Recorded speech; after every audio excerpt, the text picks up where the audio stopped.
Assalamualaikum warahmatullahi wabarakatuh.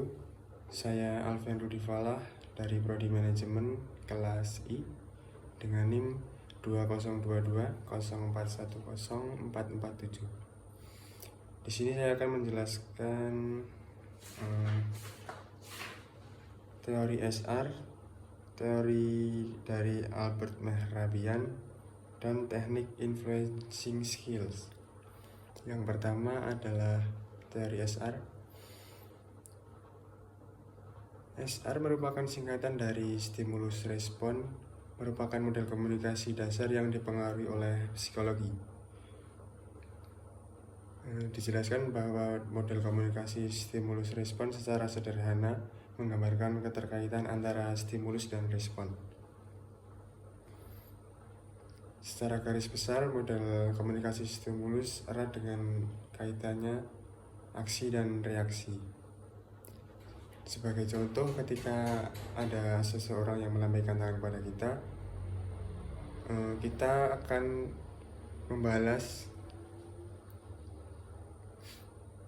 dengan cara melambaikan tangan ataupun dengan cara lainnya sebagai bentuk respon kepada apa yang telah dilakukan orang lain kepada kita. Teori SR mempunyai beberapa unsur. Unsur yang pertama adalah pesan. Pesan merupakan unsur penting dalam berkomunikasi karena tanpa adanya pesan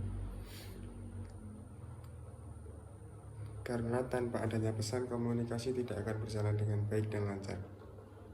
Yang kedua ada komunikan. Komunikan merupakan elemen penting yang menerima stimulus yang diberikan oleh komunikator. Sikap komunikan dalam menyikapi stimulus yang diterima akan berbeda-beda tergantung dari pribadi yang menerima bentuk stimulus tersebut. Yang ketiga ada efek atau respon. Stimulus yang diberikan kepada komunikan dapat ditolak atau diterima. Jika stimulus tidak diterima, artinya stimulus atau pesan tersebut tidak efektif terhadap komunikan. Tetapi jika pesan diterima, artinya ada perhatian dari komunikan dan pesan tersebut efektif. Pada dasarnya komunikasi ini bersifat statis, dengan kata lain manusia membutuhkan stimulus terlebih dahulu untuk memberikan respon. Stimulus berasal dari luar diri manusia sehingga tindakan yang dilakukan di luar kehendak atau keinginan orang tersebut. Yang kedua adalah teori dari Albert Mehrabian atau sering juga disebut dengan formula 3V. Menurutnya dalam komunikasi public speaking minimal ada 3 hal yang perlu dioptimalkan. Yang pertama ada verbal, yang kedua voice, dan yang ketiga visual. Yang pertama yaitu vokal.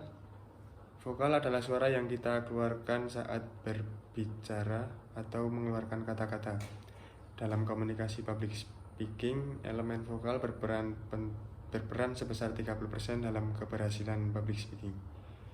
Vokal yang baik meliputi intonasi yang tegas, tepat, dan enak didengar.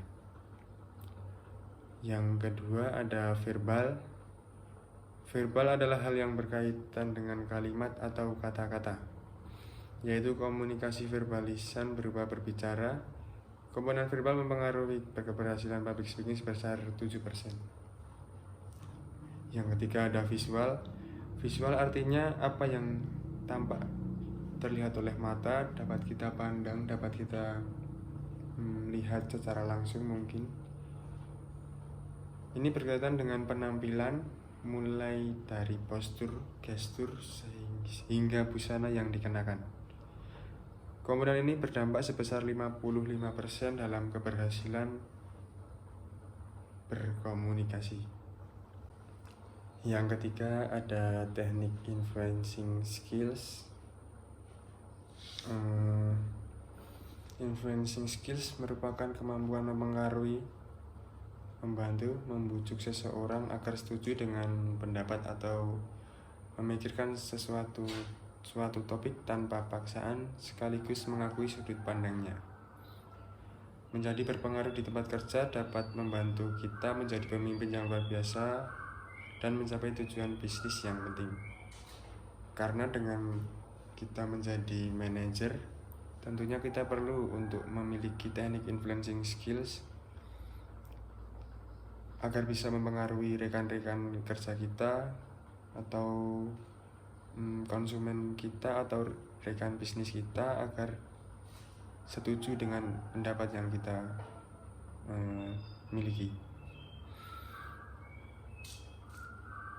Mengetahui dan mengembangkan kemampuan ini dapat membantu kita mendorong dan meyakinkan rekan kerja untuk mendukung tujuan dan ide Anda serta menjadi profesional yang lebih baik.